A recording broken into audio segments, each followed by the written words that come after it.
Varicose veins కి సరైన చికిత్స కోసం సంప్రదించండి ఎవిస్ హాస్పిటల్.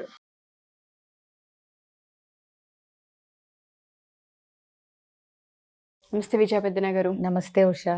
మనుషులకు కొన్ని బలహీనతలు ఉంటుంటాయి.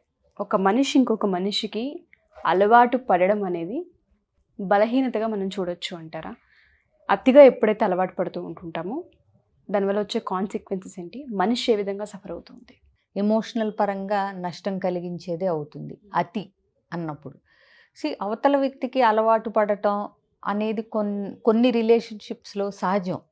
అంటే ఇప్పుడు భార్యాభర్తలు ఏళ్ల తరబడి ఒకళ్ళతో ఒకళ్ళు కలిసి బ్రతకటానికి అలవాటు పడతారు.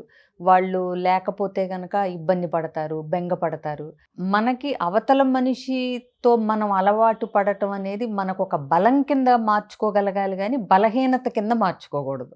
రెండిటికి తేడా ఉంది. అవతల వ్యక్తితో నువ్వు ఉంటే నీకు బలం, అవతల వ్యక్తికి బలం అన్నట్టుగా ఉండాలి తప్పితే బలహీనత కింద మారకూడదు. అంటే ఏంటి? క్లింగింగ్ ఎప్పుడు అంటే ఇప్పుడు ఇద్దరు కలిసి భోంచేయాలనుకుంటారు. బట్ ఆయన ఇప్పుడు ఆఫీస్ నుంచి రావటం లేట్ అయిందో లేకపోతే ఎవరో ఫ్రెండ్ కనిపించి సడన్గా భోజనానికి రావాలని లాక్కెళ్తేనో వస్తేనే భోంచేస్తాను లేకపోతే నేను అలా ఫిక్స్ అయిపోయాను ఇప్పుడు తిన్ను అన్నాం అనుకోండి, అది అవతల వ్యక్తి మీద మన అవతల వ్యక్తి లేనప్పుడు మన బలహీనత కింద అవుతుంది అది. సో ఇట్లా అంటే ఒక వ్యక్తి మనకి బలం కావాలి కానీ లేదా ఒక వ్యక్తి ప్రెజెన్స్ కానీ ఒక వ్యక్తి సమక్షం కానీ మనకి ఒక స్ట్రెంగ్త్, బలము, మోటివేషను, ఇన్స్పిరేషను అవ్వాలి తప్పితే వీక్నెస్ వాళ్ళు లేకపోతే ఇంకా మనం బ్రతకలేము అనే లాంటి స్టేజ్కి అలవాటు పడటం అనేది నీకు క్షేమకరం కాదు. ఎందుకంటే లైఫ్లో ఎవరు పర్మనెంట్ కాదు, ఏ రోజు పర్మనెంట్ కాదు. అంటే సందర్భాలు వస్తూ ఉంటాయి. ఇప్పుడు 4 రోజులు ఎక్కడికో వెళ్ళాల్సి వస్తుంది. నేను అతను లేకుండాను ఆమె లేకుండాను అసలు బ్రతకలేను అని అంటే చెప్పాను కదా, బలహీనతే అవుతుంది. ఇక్కడ ఇండివిజువాలిటీ ఉండాలి, సెల్ఫ్ నిలబడగలగటం. ఓకే, ప్రతి వ్యక్తి ఇంకొక వ్యక్తితో కలిసి ఇప్పుడు భార్యాభర్తలు ఇద్దరు ఒకళ్ళు లేకుండా ఒకళ్ళు ఉండలేరు అంటే మంచి లక్షణం అది. కాకపోతే ఒకళ్ళు లేకుండా ఒకళ్ళకి అసలు పూట గడవదు అన్నప్పుడు అది కష్టం. అది నాట్ కరెక్ట్ యాక్చువల్గా.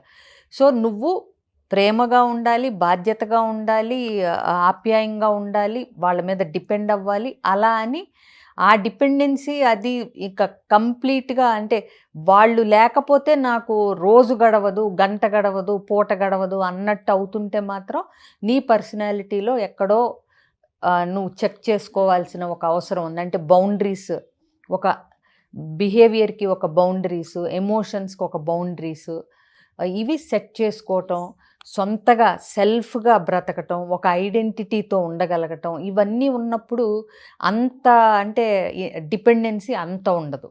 అలవాటు పడటం అనేది, అలవాటుగా ఉండటం వేరు, లేకపోతే బ్రతకలేకపోవటం వేరు. చాలా డిఫరెన్స్ ఉంది. ఎప్పుడు అన్యోన్యంగా ఉండండి, ఒకళ్ళని విడిచి ఉండలేనట్టుగా ఉండండి, కానీ విడిగా ఉండాల్సి వస్తే కూడా చక్కగా మీ పనులు మీరు సమర్థవంతంగా చేసుకునేలాగా ఎఫిషియెంట్గా ఉంటే అది నీకు తెలియకుండానే యూ డ్రా రెస్పెక్ట్ ఆల్సో. అనుకుంటాం మనం ఏది ఇప్పుడు నిజం చెప్పాలంటే ఒక బాధ్యత, ఒక మెచ్యూర్డ్ హస్బెండ్ కానీ వైఫ్ కానీ అట్లా ఉన్నప్పుడు నేను లేకపోతే మా ఆవిడ బ్రతకలేదు అనే ఫీలింగ్ కంటే నేనున్నా లేకపోయినా చక్కదిద్దుకోగలదు అనే ఒక వైఫ్ అంటేనే హస్బెండ్కి రెస్పెక్ట్. ఎందుకంటే ఆ స్ట్రెంగ్త్కి ఆ రెస్పెక్ట్. ఇప్పుడు హస్బెండ్ లేకపోతే ఏమీ చేత కాకుండా బ్రతకటం చేత కాని వైఫ్ ఉన్నా ఆ హస్బెండ్కి ఇష్టమే, అన్నీ చక్కదిద్దుకోగలిగిన వైఫ్ ఉన్నా ఇష్టము, ప్రేమే. కానీ ఆ రెస్పెక్ట్ అనేది నీ పనులు నువ్వు చేసుకుని నువ్వు ఎలా ఉన్నావు, ఎంత ఎఫిషియెంట్గా ప్రొడక్టివ్గా ఉన్నావు నువ్వు చేసే పనిలో అనేది, అది మనకి ఒక గౌరవాన్ని, హుందాతనాన్ని తెచ్చిపెడుతుంది.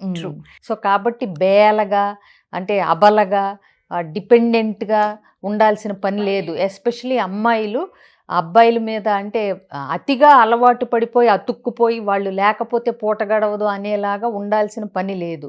ఎస్పెషలీ ఇవాళ కాలానికి అసలు అలా ఉంటే పనులు జరగవు. ఎందుకంటే అంత ఉరుకులు పరుగులు లైఫ్, అతని మీదే డిపెండ్ అయిపోయి అతను ఉంటేనే నాకు అని అంటే ఉండటం, నీ పక్కన ఉండటం, నీతో ఉండటం, నీ మనసులో ఉండటం ఈజ్ డిఫరెంట్ ఫ్రమ్ నీ డైలీ యాక్టివిటీస్, నీ బాధ్యతలు, నీ పనులు చేయటానికి అతని మీద ఉన్న ఇష్టం నీకు అడ్డంకి కాకూడదు. నేను ముందే చెప్పినట్టు మీ ఇద్దరి రిలేషన్షిప్, ఏ ఇద్దరి రిలేషన్షిప్ అయినా ఒకళ్ళకొకళ్ళు బలం కావాలి తప్పితే బలహీనత కాకూడదు. Yes, true. మీరు అన్నట్టుగానే నాకు ఆ వర్డ్ బాగా నచ్చింది. ఇద్దరు వ్యక్తులు ఎవరైతే ఉంటుంటారో ఒకరికొకరు బలం అవ్వాలి తప్ప బలహీనత కాకూడదు. ఎప్పుడైతే బలహీనత కనిపిస్తూ ఉంటుంటుందో మ్యూచువల్ రెస్పెక్ట్ అనేది కూడా మిస్ అవుతూ ఉంటుంది. ఎగ్జాక్ట్లీ, అసలు పేరు చేయలేం. చేయలేం.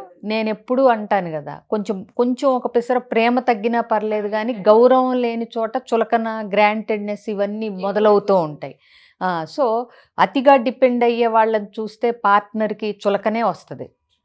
ఎందుకంటే ఎప్పుడూ అతుక్కుని క్లింగీనెస్ అంటాం. ఇక అతుక్కుని నువ్వు రాకపోతే నాకు తెలీదు, నువ్వు ఉంటేనే బాగుంటుంది. నాకు తెలిసిన ఒక ఫ్యామిలీలో అయితే ప్లాట్లు అవి చూడటానికి కూడా ఆవిడ రాకపోతే ఆయన కదిలేవారు కాదు.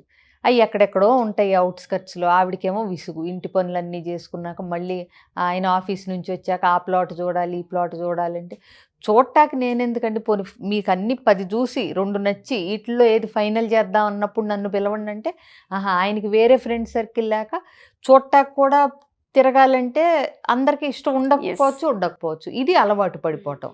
ఆయన ఒక్కళ్ళు వెళ్ళలేరు, వేరే ఫ్రెండ్స్ సర్కిల్ లేదు, వాళ్ళ ఆవిడ మీద అలవాటు పడిపోవటం ఇది.